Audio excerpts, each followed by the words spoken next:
Salut à tous, vous le voyez? Non, comme d'hab, je me trompe. Il est là, Thibaut. On va pas le représenter, alias MLS Prospect. Salut Thibaut, ça va? Ça va et toi, Fab? Super Bon, content ça d'être va. là. Deuxième Bah, fois. ah ouais, super. Bah, tu vois, on C'est avait le dit qu'on se retour. referait ça avant le début de la saison MLS et ça Ah, commence demain du coup. Il se passe quelque chose, il se passe quelque chose. Samedi soir, les amis, 22h30. C'est 22h30. L'odeur de la MLS, premier match à 22h30. Ouais, l'odeur de la MLS se rapproche. Donc voilà. Petite pointe de stress parce que on a préparé cette saison sur Sorare petit à petit. Plein de conseils, tout le monde a préparé ses équipes. Et là, c'est le moment, le premier week-end où il y a un petit peu de stress avant le début de la Game Week, avant le début des matchs. Voilà, on commence à avoir les premiers rapports de blessures. Oui, On j'ai a eu vu les ça. derniers matchs de préparation là, samedi, dimanche et lundi. Et voilà, là, c'est le début de la saison, premier week-end, gros week-end. Toutes les équipes sont sur le pont. Donc voilà, je pense qu'on va avoir déjà des surprises, des beaux matchs, des DNP, des super performances. On verra qui fait le premier 100 en MLS. Et voilà, donc je suis excité, je t'avoue. Ouais, je vois ça, mais c'est quoi le premier match qui ouvre à 22h30 Je crois que samedi? c'est Nashville, New York City, sauf erreur de ma part. C'est pas mal, Nashville à Ouais, mi-temps contre. c'est pas mal avec Nashville qui revient dans la conférence Est, Hmm. vu que Saint-Louis est arrivé à l'Ouest cette saison. Première saison pour Saint-Louis. Et New York City, une équipe qui a perdu un peu tous ses vétérans. Hmm. Alex Cayens Allez. aussi qui est parti en Espagne. Donc une équipe très très jeune et une équipe qu'on a du mal à calibrer. En tout cas, moi j'ai du mal à calibrer. Je ne sais pas où est-ce que vraiment ils vont finir. Beaucoup de talent, mais manque un petit peu d'expérience. Ils ont perdu aussi Sean Johnson, leur capitaine, qui est parti du côté Ouais. de Toronto. Donc ouais, un nouveau visage à New York City. Ah, c'est vrai qu'il y a Morales, Caliens et Johnson, les trois un peu vétérans Ouais, qui tenaient la baraque, et quoi. ils avaient quand même perdu Valentin Castellanos quand même, l'été Aussi, ouais. dernier, qui a jamais été remplacé. Ils ont perdu, bon, il jouait un petit peu moins, mais il était important, je pense. Hébert, l'attaquant brésilien qui est parti du côté de Seattle pour jouer backup de Raúl Ruiz. Voilà, une équipe en reconstruction, mais il y a des très très bons jeunes, hein, franchement, hein. C'est bon plan de Déjà, jouer backup de Rui Diaz, n'empêche. ouais, et c'est plutôt un bon plan. Il est déjà blessé, le Raoul. Ouais, j'ai Qu'est-ce que vu. tu veux? Il y a des choses, il y a des running jokes chaque année qui reviennent. Voilà. Gustavo Bou qui prolonge ses vacances, c'est classique. Alors, c'est Emmanuel fait exprès, ça? Reynoso, il y Parce a que j'ai toujours des entendu raisons. problème de visa, moi. J'avais lu, je crois. Oui, il trouve Voilà, toujours des excuses. ah, c'est politique. Chaque saison, franchement, enfin, à MLS, il y a quelques DP, quelques joueurs sud-américains vraiment qui abusent, quoi.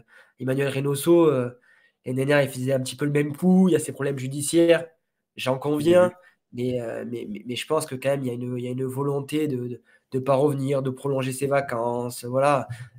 Franchement, c'est compliqué. Il y a il y a le cas Brenner aussi, qui retournait, qui est venu à Cincinnati, retourné au Brésil, voulait un transfert. Même chose que l'année dernière, encore une fois. J'avais Voilà. pas Donc, suivi ça. c'est un peu le côté folklorique de la MLS avec les nombreux Sud-Américains. Ah bon, OK.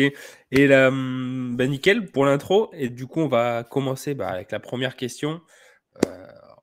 Tu vas me dire, on en a un petit peu parlé, mais comment toi tu la sens cette saison MLS qui arrive là et est-ce que tu peux nous toucher deux trois mots sur ton feeling sur cette année? Comment ça va se passer? Comment ça va être? Ben, En je t'avoue que gros, hein. je la sens un petit peu comme d'habitude, c'est-à-dire avec beaucoup de surprises. L'année dernière, on a eu un marché d'attaquants avec pas mal de signatures de nouveaux DP. Et là, ça a été un marché plutôt de gardiens, de défenseurs central. Et on a eu moins de grosses signatures. Je pense que la plus grosse signature, c'est quand même Evander du côté de Portland. Et je mettrais peut-être en deuxième Enzo Copetti du côté de Charles. Charlotte. Mais voilà, je pense qu'on va avoir beaucoup de surprises. On va avoir beaucoup d'équipes qui étaient très mauvaises l'année dernière qui vont nous surprendre. Euh, Franchement, il y a une statistique que je trouve énorme. Entre 2020 et 2021, il n'y a que deux équipes qui sont restées en playoff à l'Ouest. Ouais, Il y a 8 places c'est en playoff, il y a eu 6 équipes différentes. Donc voilà, c'est vraiment. Entre les saisons, tout peut changer. Et on parlait de New York City, hein, qui est peut-être sur les 3 dernières saisons, l'équipe la plus régulière, là, cette année, leur effectif est totalement en lambeaux. Et pourtant, on peut se dire qu'avec quelques jeunes, si ça Mm. fonctionne bien, bah, ça peut aller en play-off, quoi. Donc, voilà, Ça sent c'est plein de c'était buts, quoi. Et avec des buts, quoi. Avec du spectacle ouais, des comme d'hab buts, des et des surprises, surprises. des équipes que je vois et qu'on voit globalement, très, très bas et qui vont créer des dynamiques, des joueurs qui vont sortir du bois, des joueurs qui vont aussi décevoir. On en parlait un peu ensemble lors de notre dernière vidéo, c'est que voilà, la MLS, des fois, sur les joueurs, ben, ça peut aller tellement vite, quoi. Mm. Il suffit d'un hiver, voire d'une blessure, pour qu'un joueur passe de GOAT à presque relégué sur le banc. Donc, ça crée bien sûr de l'incertitude et du stress pour nous, joueurs Sorare, mais c'est tellement beau à voir. Ah, Quand tu es plutôt du côté de la pièce où c'est un joueur qui sort du bois, bien sûr. c'est clair. Donc impatient, quoi, en tout cas. Quoi qu'il arrive, bien impatient qu'on soit samedi 22h30, quoi. Impatient, mais je t'avoue, une pointe de stress quand même. Tu m'étonnes. Bah, c'est le boulot que tu as fait pendant quelques mois, les ajustements et tout. On va voir si ça paye ou pas, quoi. Ouais, c'est un petit peu ça. Et je l'avais posté sur Twitter et je pense que tu es au courant. J'ai investi ma plus grosse somme sur un joueur Sorare, sur Brioni, Giacomo non? Vrioni, Ouais. l'attaquant DP de New England. Donc voilà, ça crée aussi du stress d'avoir des cartes assez chères dans sa galerie. Donc on verra comment il performe.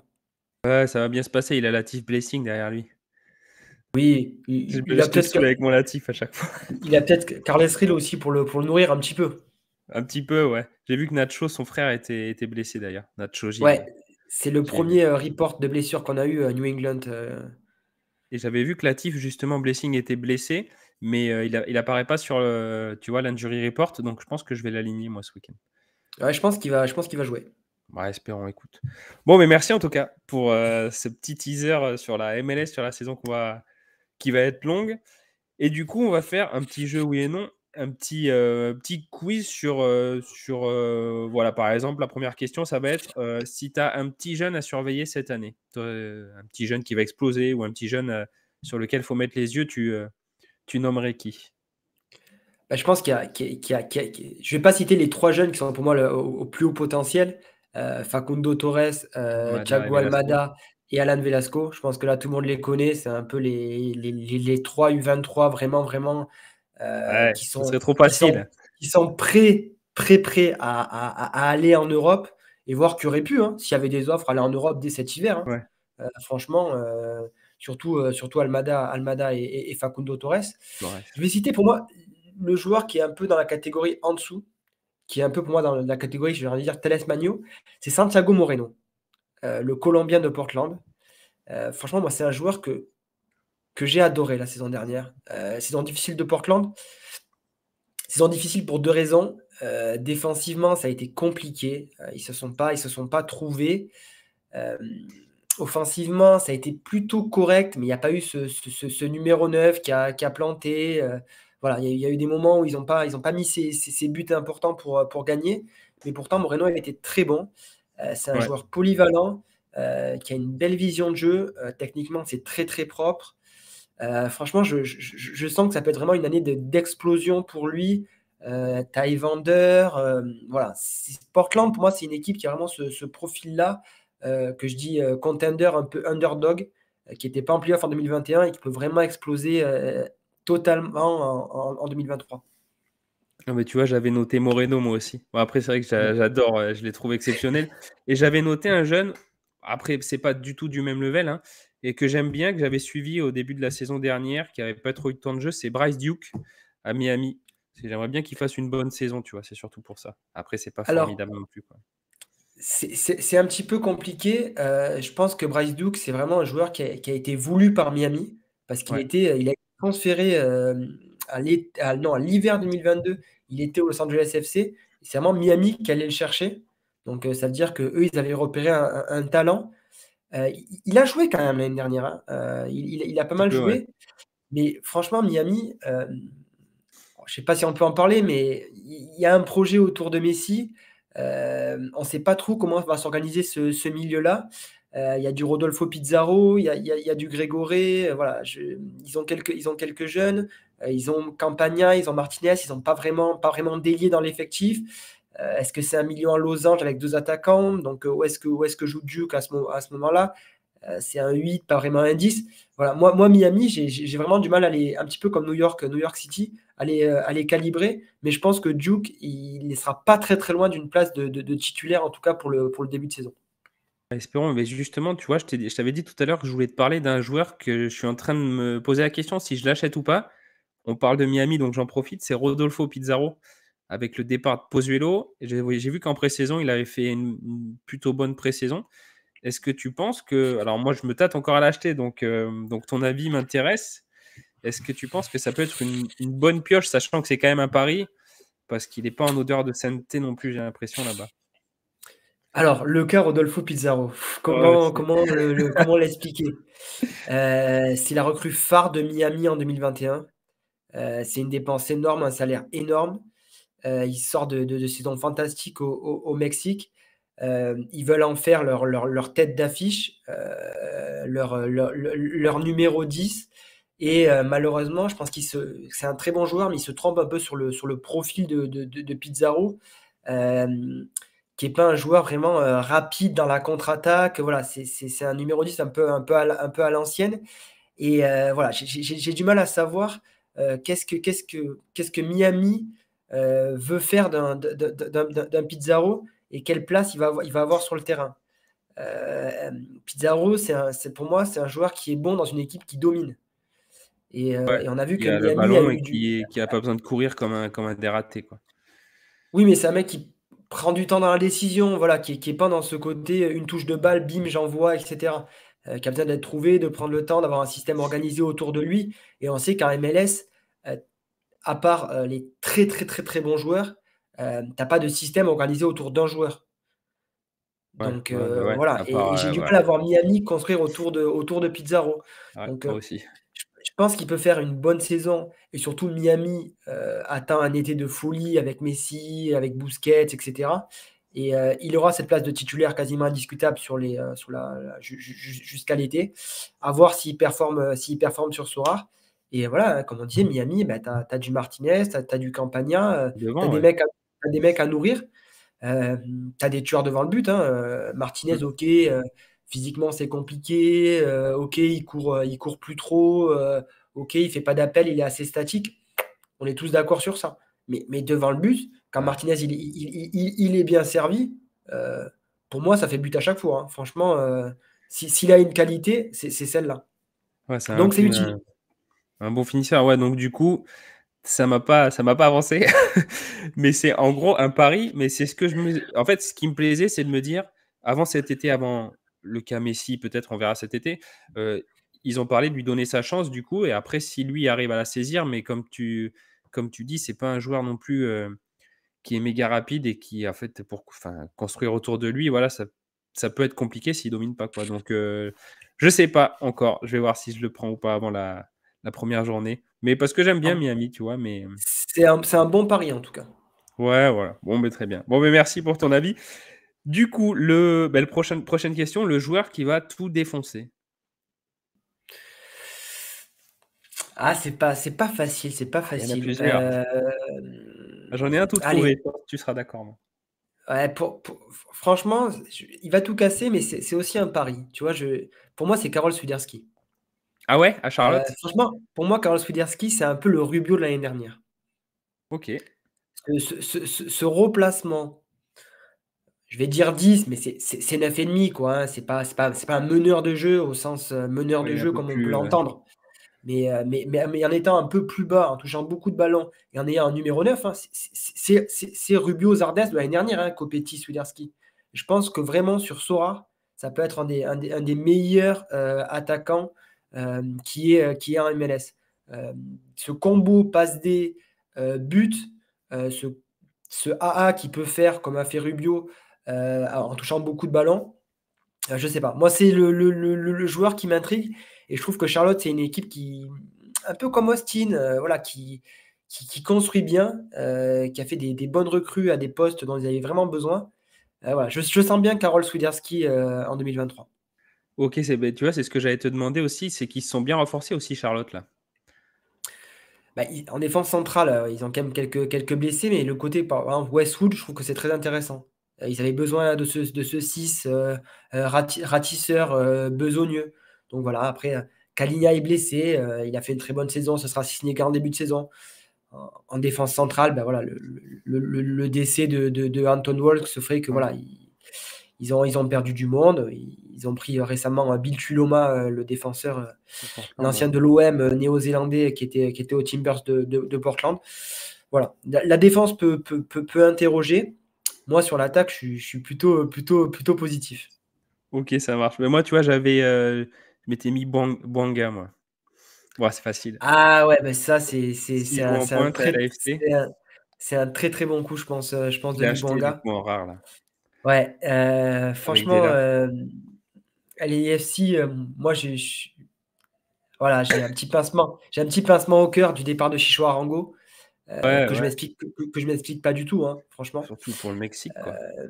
Il n'a pas été vraiment remplacé dans l'effectif, mais voilà, hein, il reste Bouanga, ils ont gardé Cifuentes, Carlos Vela, voilà, Ouais, ouais. il y a quelques joueurs, Guado Poku, qui aura encore plus sa chance avec Bouanga qui peut jouer en neuf, voire lui qui peut jouer en neuf, voire Vela. On sait que les IFC, ça a bougé de partout. Ça peut bouger de partout sur le front de l'attaque. Donc voilà, et LAFC, faudra qu'ils perdent pas trop d'énergie avec la Champions League, parce qu'ils Ouais, vont ouais. vraiment avoir cet objectif-là. Mais ils ont de la profondeur, ils ont vraiment des bons joueurs. Ils ont pris un jeune là aussi, Buke. Donc voilà, c'est un bel effectif. Et moi, je crois aussi beaucoup en Denis Bouanga. Bon, nickel, ça me rassure. Alors, je l'ai acheté il y a 2-3 jours, là, pour faire la doublette avec Vela. Comme ça, je me dis que Ouais, ça peut faire très mal. tu prends pas trop de risques normalement. Non, enfin, j'avoue, à niveau du prix aussi, tu sens qu'il n'y a pas trop de risques, du coup. L'équipe surprise, tiens, de cette année. Est-ce que tu penses, bon là on vient de parler de Charlotte, est-ce que tu persistes sur Charlotte ou est-ce que tu as une autre petite équipe surprise Ah, pour moi, Charlotte ira en playoff. C'est pas ma surprise, mais je pense que Charlotte va aller en Ah, playoff. Je c'est une trouve que c'est un surprise quand effectif même, qui hein. est bien construit. L'équipe surprise pour moi qui ira en playoff, c'est Vancouver. C'est les Whitecaps. Ah ouais? Moi, j'ai misé sur une bonne saison de Vancouver. Je trouve qu'ils ont un effectif qui est plutôt bien construit. Et voilà, ils ont fait des recrues aussi à des postes importants, à des postes clés. Euh, Ils ont pris des joueurs que moi j'aime bien, des joueurs comme Juan Gressel qui était à DC United et avant à Atlanta, qui est un des meilleurs centreurs de la ligue. Euh, Ils ont pris Sergio Cordova, qui était à Salt Lake et qui est voilà, un attaquant un neuf puissant, rapide. Euh, voilà, ils ont du monde. Andrés Cubas, que moi je connaissais au niveau olympique et qui est un très bon ratisseur, un très bon gratteur de ballon. Takaoka, que moi je ne connais pas, mais on m'en a dit que du bien en J-League et je pense qu'il peut les rassurer sur ce poste de gardien. Donc voilà, c'est une équipe qui travaille bien et je pense que dans l'Ouest très sauvage, parce qu'il y a beaucoup d'équipes qui se valent, ils iront en playoff et ce serait une très belle surprise pour les Whitecaps. Oh ouais, nickel, ouais, c'est une grosse surprise là, tu te mouilles là, quand Je me même. mouille, il faut. Moi j'avais mis, je me mouille beaucoup moins, j'avais mis Toronto. Donc forcément, après surprise, ça sera pas une équipe surprise, mais je les vois bien haut dans le classement en tout cas la saison à venir avec le recrutement qu'ils ont fait. Ouais, je suis un poil déçu de leur recrutement, tu vois. Enfin, je Ah ouais? m'attendais à beaucoup plus de recrutement. Je trouve que Matt Hedges et Sean Johnson, Cam c'est Johnson, vraiment ouais. parfait. Mmh. Mais franchement, en défense, s'il y a des blessures, c'est quand même pas très profond, Ça hein. va être le Franchement, en souci, ouais. défense, hein. Mmh. Enfin, faudrait pas qu'ils aient deux, trois pépins, hein, parce que vraiment, derrière, il n'y a rien du tout, hein. Derrière, c'est toi et moi, hein. On Non, mais est là, vraiment, on est là. On viendra aider. je trouve que l'effectif en défense, voire un petit peu au milieu, ils ont mis beaucoup d'argent sur quelques joueurs. Faudrait pas qu'il y ait des pépins, hein. Et, En euh, et attaque, ils ça sont joue sur armés, ouais. ça. Mais en attaque, ouais, là par contre, c'est tout feu, tout flamme. Si tu vois plus, Diomandé ou Hernandez, toi, devant? Ou Hernandez ou Fernandez, je sais plus. En Il n'est pointe. plus là. Il n'est plus Ah là. ah bon, il est plus là? Jiménez. Non, Ah, c'est il Jiménez? est, il est parti du côté de Dallas. Ah ouais, tu vois? Je savais même pas, quoi. Bon, mais très bien. Il me Donc, semble que je l'ai non, acheté en non. limited. Je pense que ça va être Joe Mandé et voilà, voir comment Ayo Akinola est physiquement. Je pense qu'il a sa carte à jouer, mais c'est un peu point d'interrogation Ayo Akinola. OK. Bon, mais écoute, on verra en tout cas, mais on se rappellera, on ressortira la vidéo dans un an, bah, un peu moins à la fin de la saison pour voir. Mais je m'en rappellerai. Mais en tout cas, après, j'ai confiance moi, en ton analyse en général. Et du coup, l'équipe qui va flop, Alors ça, il c'est y en a. plus compliqué. L'équipe qui va flop. Bah, allez, je vais prendre les analystes américains, parce qu'il y a eu tous les analystes américains qui ont donné leurs équipes en playoff, et tout le monde met très très haut le Los Angeles Galaxy. Et moi, je les mets très très bas. Ah ouais? Je sens pas le Galaxy. Voilà. Je sens pas le Galaxy. Je sens pas leur construction d'effectifs. Je sens pas depuis quelques saisons Chicharito. Il m'a fait un petit peu mentir, mais je le trouve beaucoup moins bon. Euh, Très très dépendant des autres et pourtant pas très tueur devant le but. Le Galaxy, je trouve qu'en défense centrale, voilà, ils ont pris des mecs que moi j'aime pas trop, type Chris Mavinga. On sait que mentalement, Bon, j'ai pas physiquement, compris voilà, ça. c'est un joueur qui a des difficultés. Voilà, après ils ont Marquis Delgado qui fait le taf au milieu, Ricky Puig. Ouais. Mais pour moi, Ricky Puig, je dis ça en pensant que c'est un joueur qui peut bien scorer sur Sora dans une équipe qui perd. Donc tu vois, je fais même pas stresser les gens par rapport Ouais, à ouais. ça. Mais pour moi, le Galaxy, ça va être beaucoup plus dur que ce qu'on dit. Donc voilà, je crois que Tom Bogert, qui est quand Oui, même une référence que tout le monde connaît si vous suivez un un petit peu peu, la ouais. MLS, a mis le Galaxy premier de Ah l'Ouest. ouais? Donc moi, je les mets pas en playoff. Donc je pense Ah, que je tu me te mouille mouilles quand même. encore plus, quoi, là. C'est bien ça, on a des trucs croustillants là.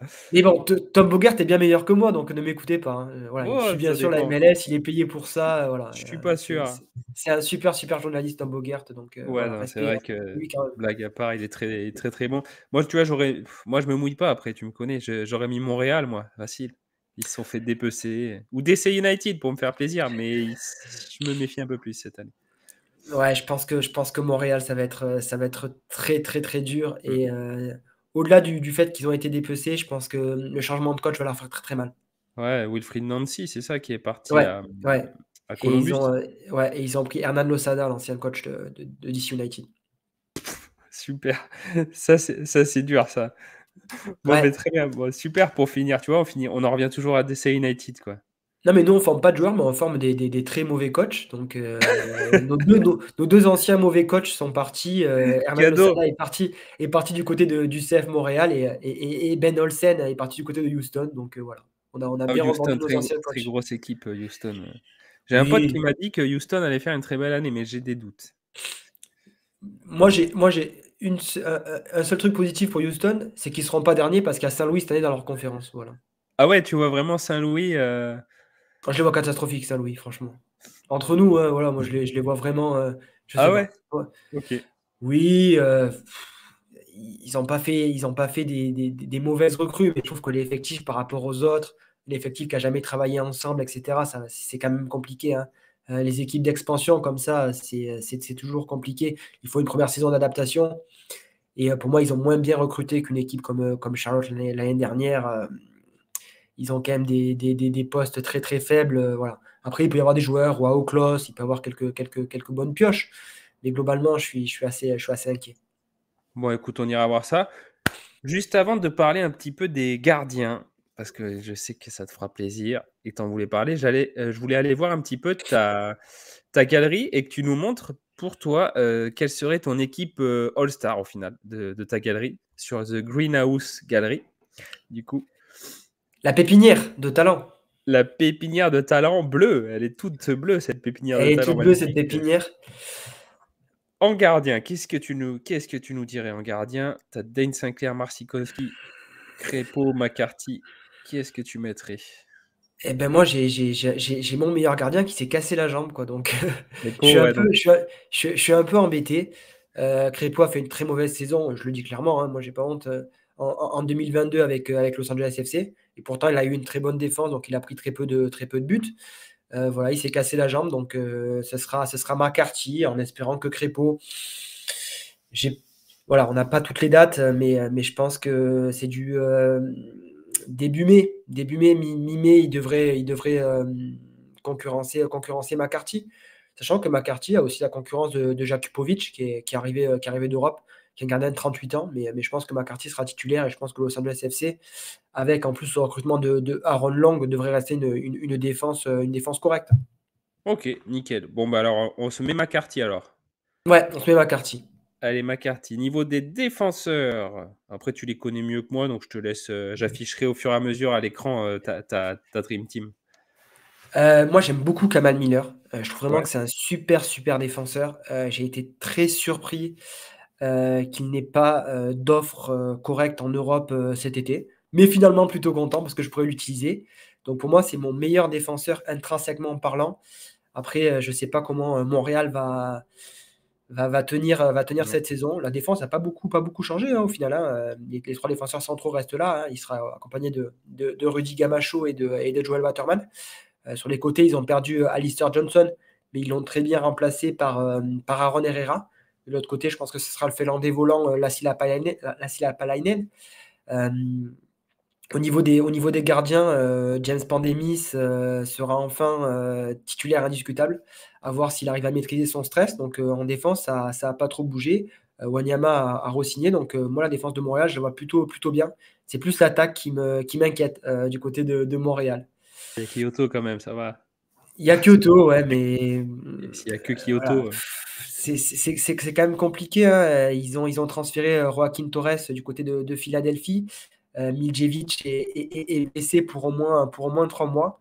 Donc voilà, il n'y a plus de numéro 10, il y a plus de meneur de jeu, de métier, à part le jeune Sean Ray qui jouait l'année dernière en Canadian Premier League. Donc dans un niveau quand même très très faible, hein, qui vaut peut-être à la troisième division américaine. Donc à voir qu'est-ce qu'il peut faire. Et en deuxième, je mettrais Andrew Gutman, le latéral de Atlanta. Je pense que c'est un joueur que je vais beaucoup utiliser en 2023. Il a fait des bons scorings, il me semble, à la fin d'année. Ouais, c'est un joueur qui est pas mal décisif, qui monte beaucoup. Et voilà, il aura Derrick Etienne Junior sur son côté, qui est un ailier qui compense bien défensivement. Donc je pense qu'il va pouvoir continuer à bien monter et délivrer quelques passes j'y crois. En milieu, Acosta. Bon, voilà. Stop. Fin de la On va vidéo. pas. Ouais, Fin, fin voilà, de on la, va fin, pas. fin- fin- fin de la vidéo. Voilà. Bon, Enfin, après, en Acosta. attaque, c'est Vrioni aussi, du coup. Cavrioni, il a joué avec les remplaçants durant tous les matchs de pré-saison. Donc voilà, Ah ça, ouais? ça a augmenté un petit peu mon stress. Donc voilà, Vrioni, non, moi, il ne sera pas du tout dans mon équipe pour les premières Game Week. J'ai un petit peu peur. Moi, je vais mettre une petite mise en lumière de Guizy Zardes. Pas À forcément un Austin, attaquant maintenant, là. très, très, très apprécié, avec un style un peu particulier. Mais à Austin, cette saison, il va être bien servi. Et c'est vraiment un joli buteur. Donc, moi, je crois pas mal en lui pour 2023. Premier match-up contre Saint-Louis, à domicile. Ouais, c'est parfait pour le mettre. En plus, le cap, il doit pas être il doit être pas mal, le cap, Non, au niveau de la non, cap. le cap est pas trop mal. Donc, j'ai pas mal d'espoir sur lui. Bon, mais nickel, quoi. Et en extra, du coup, est-ce que Gutmann, tu mets, ou si tu en as un autre même que tu as envie de. Bah, j'ai misé sur Albert Rousnac. Voilà. Ah ouais? Ah, il commence blessé la saison, t'as vu? Non, finalement, ça a été totalement. Il s'est Ah ouais? blessé à l'entraînement et il est revenu hier en grande forme. Donc voilà, Ah ouais, c'était nickel, quoi. petite alerte à la cheville. Il est revenu directement à 100% avec les titulaires, donc pas de difficulté pour Ousnack. Je suis plutôt content et je crois beaucoup à lui. Je crois beaucoup à Seattle aussi.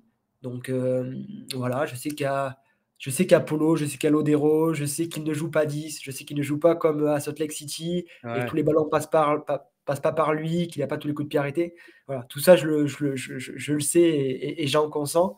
Mais j'ai un bon espoir qu'il fasse pas mal de AA et que Seattle aussi marque plus de buts, hein. La saison dernière, Seattle, ça a été quand même compliqué offensivement.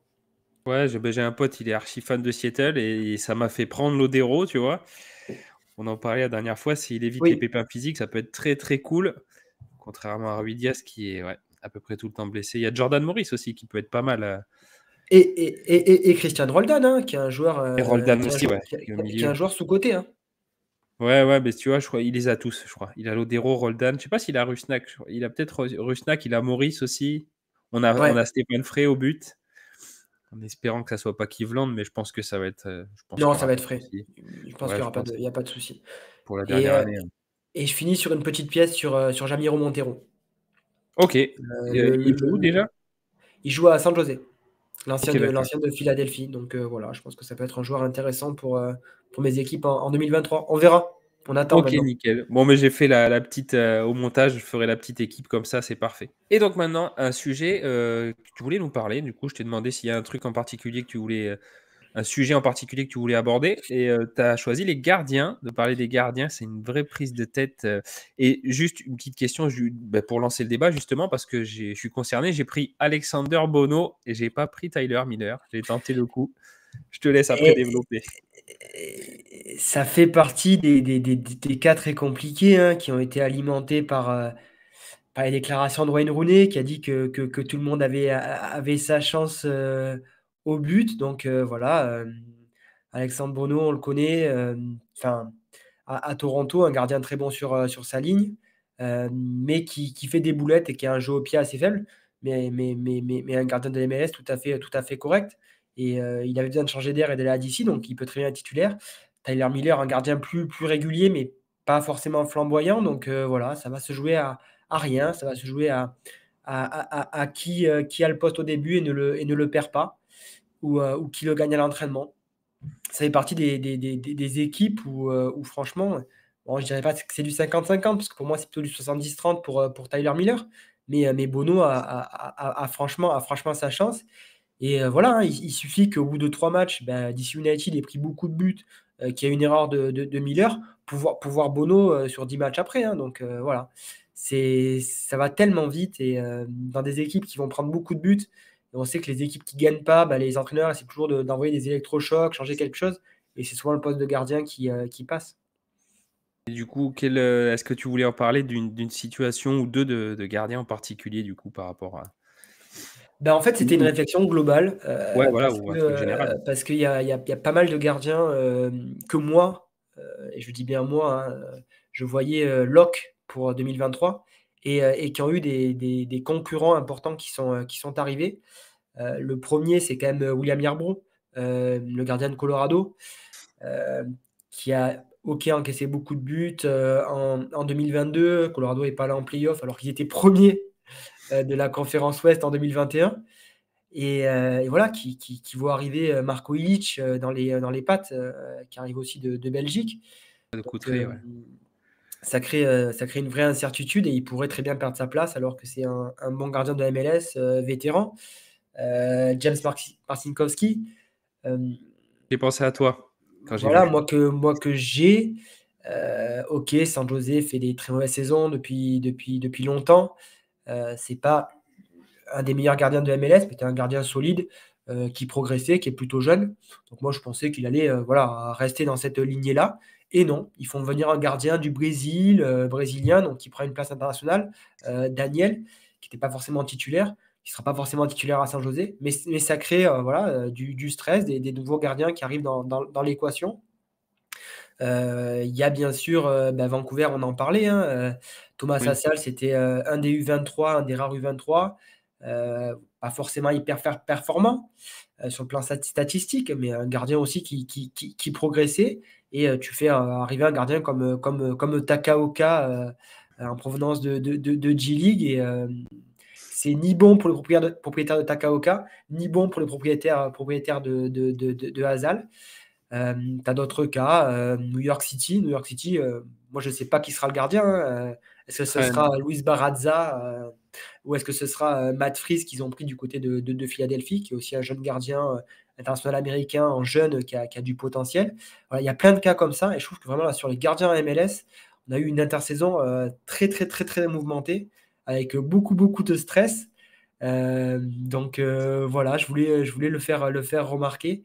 Ça n'a pas été un long fleuve tranquille, et j'ai même l'impression, dans tous les cas dont on a parlé, qu'on risque d'avoir malheureusement, des changements de gardiens, un peu comme on a eu à Toronto, ces derniers temps.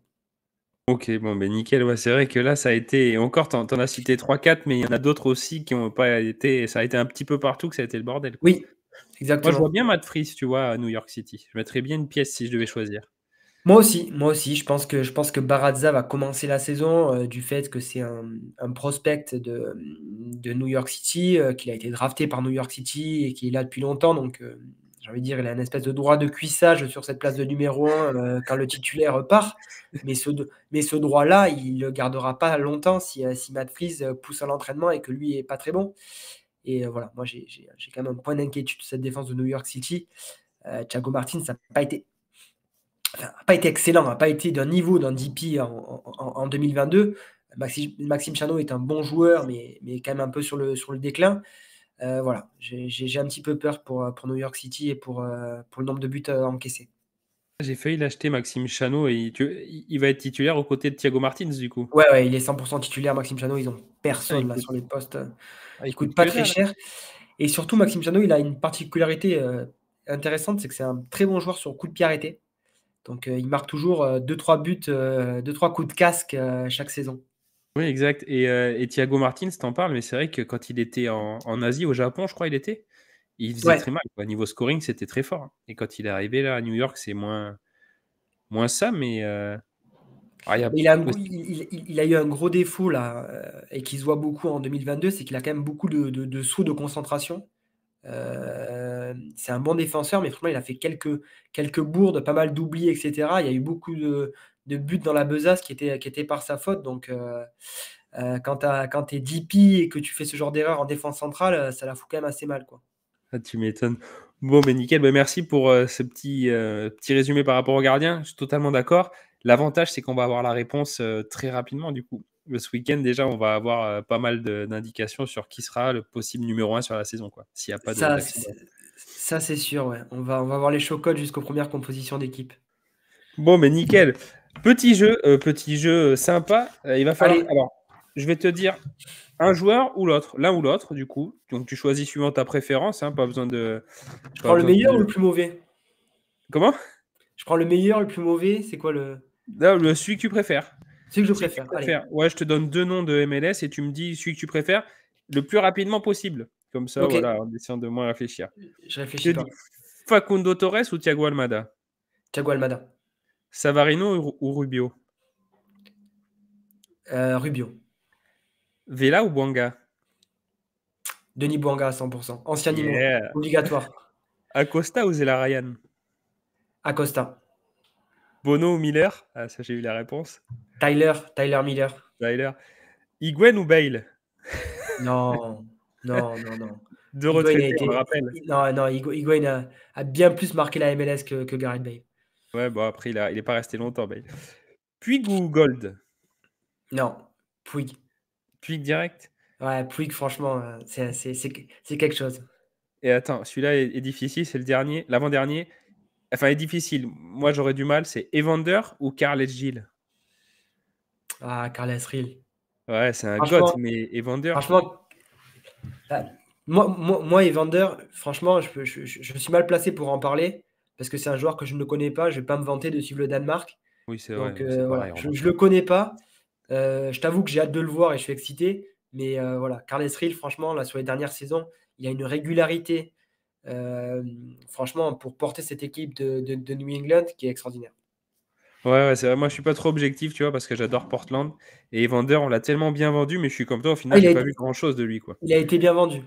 Il a été très bien vendu. Et assis, dernière question, c'est pas des joueurs. Si tu devais choisir l'attaque de Los Angeles, de la LAFC ou la défense de Philadelphie? Euh, L'attaque de LAFC pour les playoffs et la défense du Philadelphie pour la saison régulière. Ah là là, bien joué. Réponse de Normand. Ouais, ça, c'est clair, quoi. Assis, petite dernière, ouais, facile. Wagner ou Elliott, sachant que l'un est latéral. Mais bon. Non, Elliott. Elliott. Elliott quand même, ouais. Ouais. Wagner, je pense qu'il va y avoir un moment où il va craquer de ne pas aller en Europe, quoi. Je ne sais pas ce qui se passe avec Wagner. Je t'avoue que c'est un Ça cas fait, que je comprends pas, ça franchement. fait 2 saisons, quoi. On a tous les signaux qui sont envoyés par le joueur, hein, et son clan, pour dire qu'il a envie de partir, qu'il cherche un club, etc., etc. On a tous les signaux qui disent que Philadelphie veut le vendre et il part pas. Donc On en avait parlé, ouais. je sais pas ce qui bloque. Il n'a pas un très gros salaire en MLS. Voilà, je comprends pas ce cas Wagner. C'est bizarre. Ouais, bah. Ouais, écoute, ouais, mais c'est vrai que ça peut se ressentir au niveau de l'envie cette saison, ouais, c'est vrai. Et Je disais ça la saison dernière, mais je me suis totalement trompé. Je le redis cette année, peut-être que je me tromperai encore. ouais, mais bon, ce qui est sûr, c'est qu'il voulait toujours partir, quoi, en tout Oui, cas. Donc bon. Bon, mais très bien, mais merci pour, tu vois, ces réponses rapides.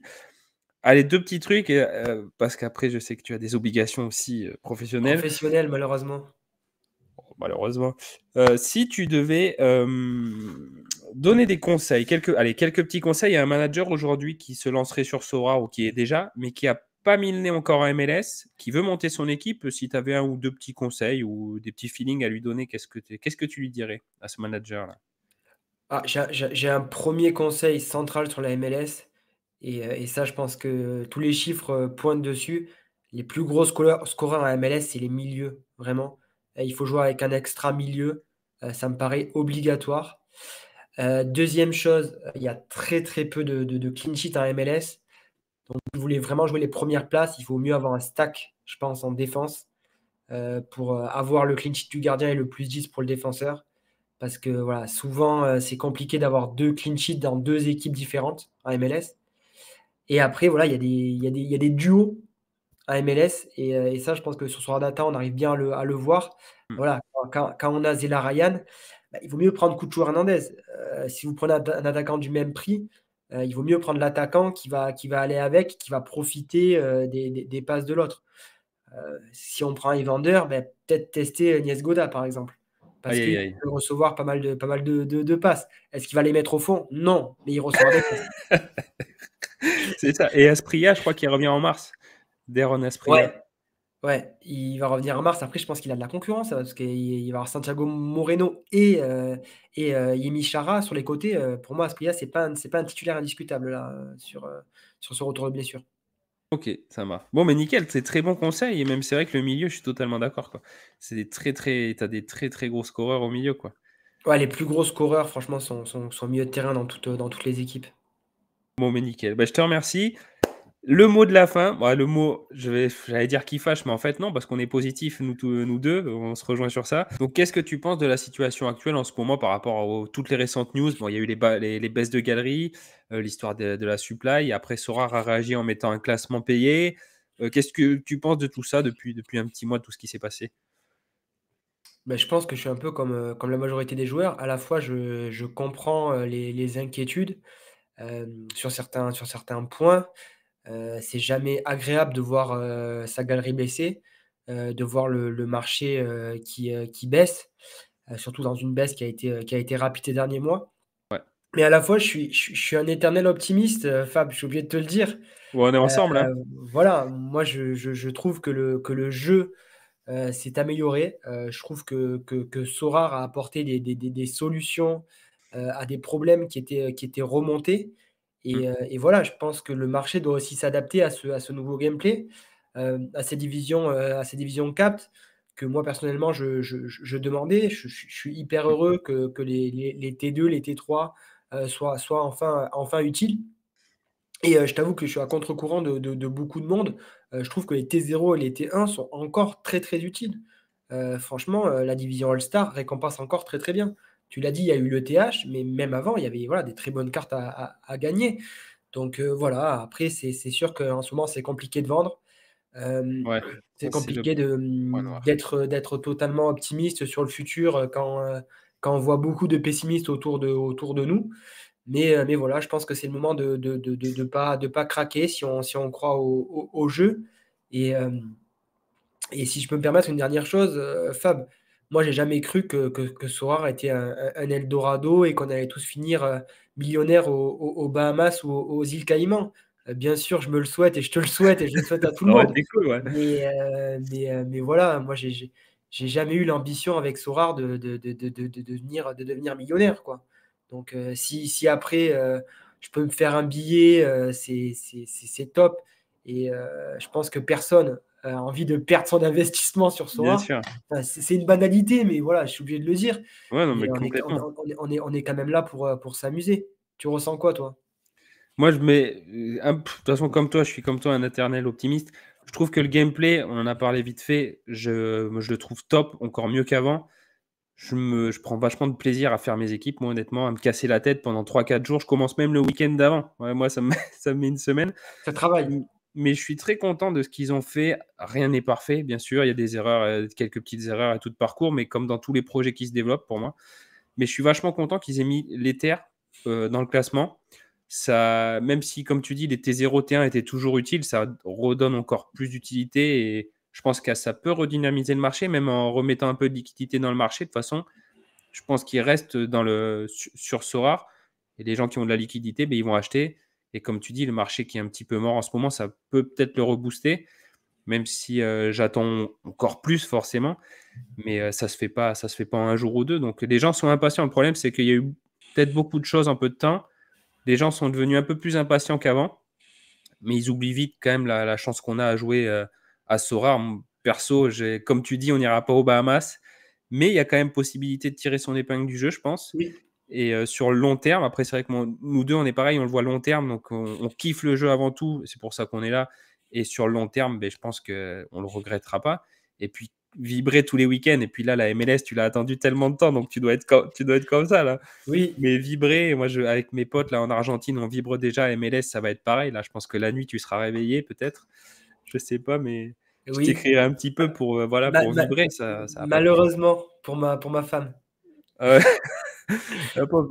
donc, comme toi, moi, je suis optimiste, même si voilà, la galerie qui baisse, ben, on le paye tous. Moi, j'en ai profité, je t'avoue, pour acheter quelques joueurs, du coup, qui étaient vraiment pas chers aux enchères. Et là, du coup, quand tu vois, il y en a certains qui sont partis des baleines qui reviennent, c'est quand même un signe que voilà. Mais il fallait un ajustement. Sorare, ils l'ont fait. Je pense qu'ils voulaient attendre un petit peu plus pour le faire. Parce que sur 2 Game Week, avec les nouveaux paliers, c'est quand même assez rapide. Là, ils ont fait le changement Effectivement. parce que ça gueulait un petit peu. Mais voilà, optimiste pour la suite. Je continue à kiffer, à accumuler des cartes comme toi. Et puis, bah, moi, c'est la MLS, quoi. Et ouais, c'est comme ça. Bon, ben moi, j'avais anticipé que le marché MLS allait monter avant le début de la saison. Là, depuis un mois, il est plutôt baissier, donc Ouais. j'ai pas pu racheter, mais j'aurais bien voulu aussi en profiter. Et j'avais une petite question pour toi. Moi, j'y ai jamais pensé. T'as pensé à un moment à vendre ou pas? Non, jamais. Non, non. Ok, moi Non. non plus. Non, moi, j'étais vraiment déterminé. Je me suis dit, bon, quoi qu'il se passe, je suis dans le bateau, j'y reste.